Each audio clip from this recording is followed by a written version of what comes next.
beranjak dan bukit-bukit bergoyang, namun kasih Tuhan tidak pernah beranjak daripada kita semua. Karena kenapa? Di tahun 2020 sampai 2021 corona hebat-hebat, namun orang tetap dalam keadaan diberkati Tuhan. Bahkan pun di malam hari ini, tema kita Tuhan sumber berkat, tentunya anak sekolah minggu pasti tahu. Tidak ada orang yang tidak tahu. Orang Kristen, orang manapun tahu bahwa Tuhan itu adalah sumber berkat. Apakah kita cuma sekedar tahu? Atau apakah kita merasakan berkat ini? Ataupun berkat yang dinyatakan di dalam kebenaran firman hari ini cuma kita dengar? Ataupun cuma kita lihat terjadi kepada sebagian orang? Ataupun apakah saya dan kita semua merasakan berkat yang dianugerahkan Tuhan di sepanjang tahun? Nah, saudara-saudara,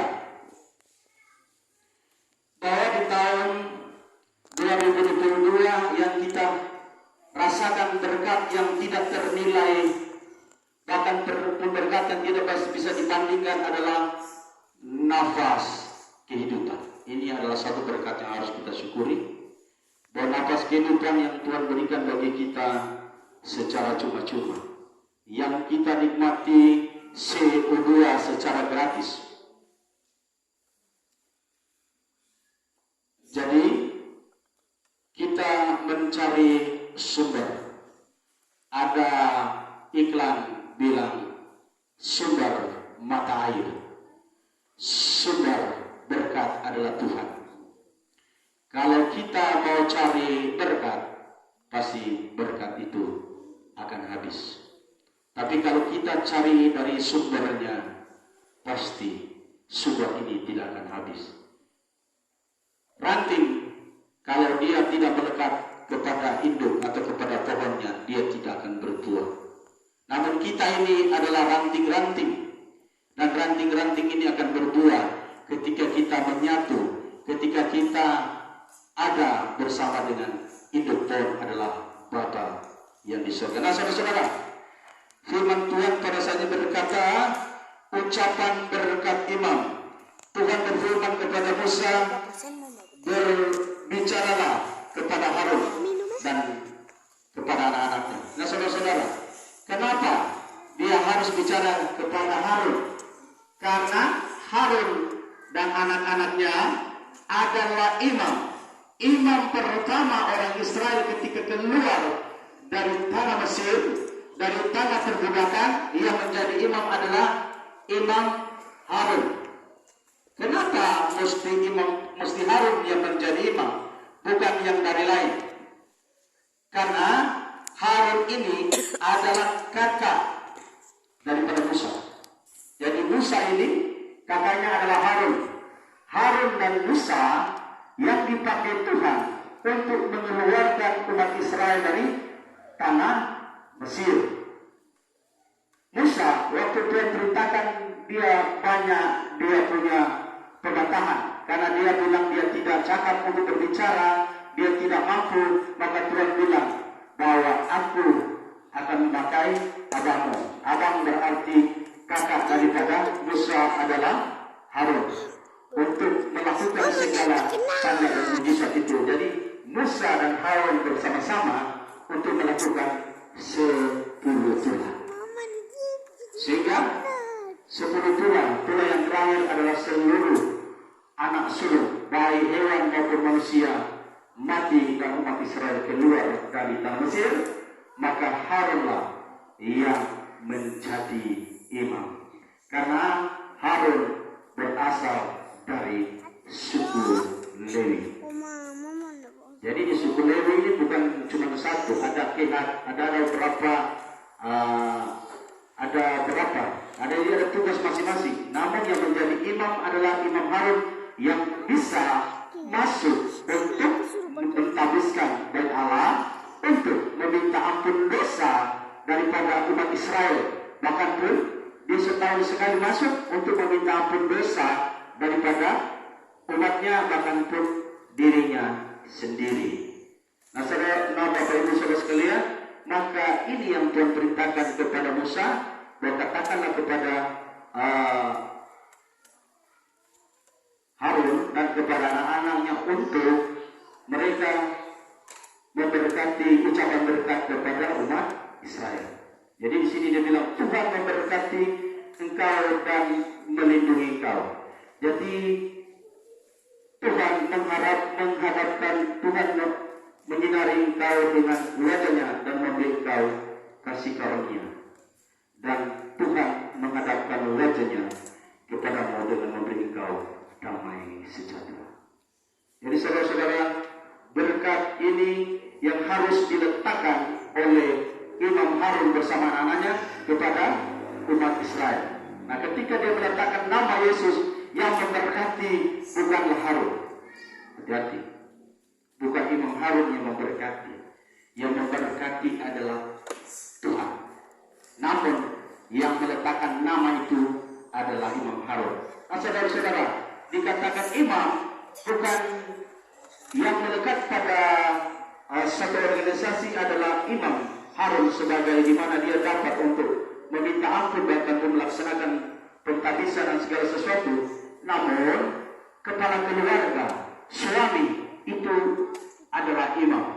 Kenapa saya katakan suami, papa itu adalah imam dalam keluarga? Ketika Yakub memberkati anak dan cucunya, ketika Abraham memberkati anak-anaknya, jadi berkat turun dari Bapak Abraham terus. Jadi pemberkatan itu datang dari orang tua. Jadi kalau Bapak untuk memberkati anak, pasti akan diberkati. Pemberkatan itu datangnya daripada Tuhan, namun yang meletakkannya adalah daripada Imam Harun, bahkan pun kepala keluarga atau imam di tengah-tengah keluarga. Tuhan memberkati engkau dan melindungi engkau. Tuhan memberkati ada secara materi. Tuhan memberkati ada beberapa cara. Yang diberkati pertama adalah nafas kehidupan. Ini berkat yang luar biasa. Kadang orang menilai berkat ketika orang sukses di dalam usaha. Ketika orang memiliki rencana berhasil, baru sering orang identik berkat itu sesuatu hal yang kelihatan. Namun berkat yang luar biasa adalah ketika kita dalam perlindungan Tuhan. Tuhan memberkati engkau dan melindungi. Perlindungan ini Tuhan kasih ketika kita dalam perjalanan. Tuhan menjaga kita jangan terantuk pada batu. Ada dua batu, satu batu cobaan, bahkan ada satu batu di mana batu yang ada di jalan. Ketika dalam perjalanan Tuhan akan menjaga kita. Ketika dalam perjalanan kendaraan tanpa kita sadari bahwa Tuhan mengawasi kita. Ketika ada orang bilang, tadi ada ke Manado, kalau nyanak balik ke kiri kita pasti. Jadi saudara-saudara, itu bukan karena kita jago, bukan karena terang pasti terlincah bawa kendaraan. Itu karena Tuhan yang menjaga ini dalam Tuhan memberkati dan melindungi. Atau kita tadi naik kelapa, kalau kita nyanak cepat meluncur, hampir ular itu. Nah saudara-saudara, itu bukan karena terang lincah, tapi itu satu bentuk perlindungan Tuhan. Berikut, tadi ada musibah, apa masa kita ada di situ, tapi syukur kita cepat lari kalau nyala kita kenal. Saudara-saudara, itu adalah suatu bentuk di mana perlindungan Tuhan yang dinyatakan lewat berkat yang dikatakan kepada Imam Harun dan kepada anak-anaknya. Jadi itu ada satu perlindungan Tuhan yang Tuhan sampaikan, yang Tuhan nyatakan. Jadi ketika cara hidup tergaul erat dengan Tuhan, ketika kita memberi hati dan pikiran kita untuk kemuliaan nama Tuhan, percayalah, apapun yang kita rencanakan, apapun yang kita harapkan, pasti akan Tuhan jawab. Namun katanya sesuai dengan kebutuhan. Kalau kita berencana untuk membeli mobil baru dengan harga 300 juta, tapi itu adalah suatu Tapi Tuhan tahu yang kita mampu seperti apa. Berarti ketika kita bergaul erat dengan Tuhan, bukan berarti setiap doa kita pasti Tuhan jawab. Tapi kalau doa kita, Tuhan akan jawab sesuai dengan kebutuhan dan pemeliharaan Tuhan. Jadi, dan firman Tuhan berkata, ujilah aku, ujilah firman, bahwa apapun yang kamu minta kepada Bapa dalam namaku akan diberikan Bapa. Jadi nama ini yang luar biasa. Nama Yesus ini nama yang luar biasa. Tuhan memberkati dan melindungi kita. Itu salah satu. Kedua, Tuhan menyinari engkau dengan wajahnya dan memberkati engkau, memberi engkau kasih karunia. Menyinari, kata menyinari ini dia seperti cahaya, bisa memberikan suatu terang, seperti pohon. Kalau ditanam tanpa ada cahaya, tanpa ada sinar matahari, maka pohon ini tidak akan bertumbuh subur. Jadi sinar itu perlu kepada pohon. Sinar itu perlu bagi pertumbuhan tanaman. Namun wajah Tuhan ini menyinari bagi kita untuk kita dapat bertumbuh di dalam hidup iman kita kepada Tuhan. Maka Tuhan menyinari dengan wajahnya dan memberi engkau kasih karunia. Jadi kasih karunia yang kita miliki hari ini adalah kasih karunia yang secara cuma. Jadi kasih karunia. Kata dasar kasih berarti ini rujukannya kasih karena begitu besar kasih Allah dalam Kejadian 3:16, karena Yohanes 3:16, karena begitu besar kasih Allah akan dunia ini, maka ia menyatakan anak yang dua. Jadi rujukannya adalah kasih. Karunia. Ini banyak. Kalau karunia ini suatu bentuk karunia. Karunia suatu bentuk yang tanpa berusaha orang menerima segala sesuatu. Ini karunia yang terjadi. Kasih karunia yang Tuhan berikan bagi kita hari ini. Hari-hari ini di media sosial pasti terang saudara bahwa di tahun 2023 adalah tahun yang sangat lama. Tapi kalau kita yakin dan percaya dan menaruh pengharapan kepada Tuhan, pasti kita bisa melewati tahun akan. Kita baru melewati 22, baru masuk 2023 ini sudah ada ancaman. Ada resesi ekonomi besar-besaran. Ada inflasi besar-besaran. Akan ada kenaikan bahan besar-besaran. Lalu tidak seimbang dengan penghasilan. Namun kita harus bersyukur. Kenapa saya katakan harus bersyukur? Tidak dikatakan di sini bahwa nafas dijual dengan mahal. Nah, saudara kita buka, tadi malam kita nonton di YouTube, itu ada satu kisah cerita begini. Ada orang hidup di umur 2000 lebih. Kisahnya cerita seperti ini. Ternyata di suatu kota atau di suatu masa di waktu itu, ini orang hidupnya dia memiliki waktu. Jadi waktu ini bisa dibeli. Jadi kalau dia ada namanya mesin waktu. Jadi ini orang hidupnya ada 50 tahun. Dia pergi kemana saja dia ternyata tukar waktu. Jadi kalau dia pergi belanja makanan, dia kasih tangan begini, kasih masuk itu di mesin waktu. Kalau orang kan kalau dia belanja kasih ATM, ada kartu kredit, ada kartu debit. Kartu kredit ini orang pakai untuk belanja. Kartu ATM orang bisa pakai belanja, bisa tarik tunai.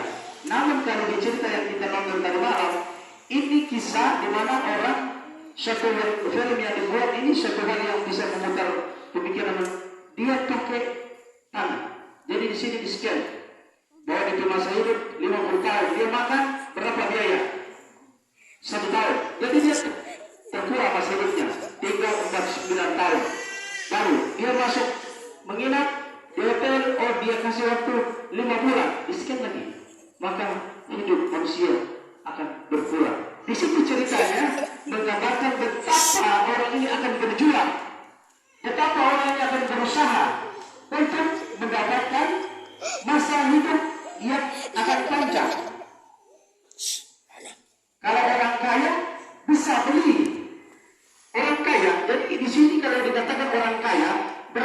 di masa ini cerita fiktif, cerita yang tidak ada kebenarannya, namun dibangun salah satu Profesor Helen, ini suatu hal yang membuat kita untuk bisa berbenah diri. Ini adalah satu cerita yang luar biasa. Jadi kalau kata orang kaya di masa sekarang ini, dia memiliki harta yang banyak, memiliki kekuasaan uang yang banyak. Namun uang yang banyak tidak dapat membeli umurnya. Namun kalau dicerita Helen yang saya nonton dari malam, bahwa dia kekayaan, dia bisa membeli umurnya. Dia dengan banyak kekayaan, dan tidak bisa hidup dengan 2000 sekian tahun. Namun dia bisa kasih kepada siapapun DP umur. Kalau DP saudara cuma umur 5 tahun, dia bisa kasih 100 tahun, bisa lebih. Kalau DP istri cuma umur berapa, dia bisa kasih. Dia siapapun dia bisa kasih. Namun yang sangat mengharukan suatu film yang saya nonton dari malam, ada orang kaya, namun dia bertemu dengan orang ini di masa hidup tinggal 3 hari. Namun dia menikmati dari kehidupan, dia kasih semua DP umur. Ada berapa? Ada 2000 tahun. Dia kasih DP masa umur. Ketika dia ada di masa umurnya 0, dia langsung mati. Nah ini gambaran ceritanya begini. Kalau hari ini saya dan kita semua tidak membayar dengan kekayaan untuk nafas kehidupan kita, apakah di sini ada orang susah untuk bernafas? Atau orang dalam kekurangan susah dia untuk makan, susah untuk bernafas? Ini masalah nyawa. Kalau di gambaran film tadi malam, ada orang kaya dia bisa hidup lama, orang susah pasti dia akan mati karena masa hidupnya akan berkurang, tidak ada uang untuk membeli. Namun hari-hari ini saya dan kita semua akan masuk di tahun 2023, bahwa kita percaya, kita jangan pesimis, namun kita optimis, bahwa ketika kita bersama dengan Tuhan, tidak ada yang mustahil. Di tahun 2023 pasti ada badai, namun ketika kita berada dengan Tuhan yang Maha Kuasa Sang Pencipta, bahwa badai pasti berlalu. Demikianlah yang dikatakan Tuhan kepada Musa, dan Musa pun melakukannya apa yang diperintahkan kepada Musa lewat Harun dan kepada anak-anaknya, dan berkat pun itu kita terima sampai hari ini. Terpujilah firman Tuhan sekarang dan selalu terus. Amin. Firman Tuhan.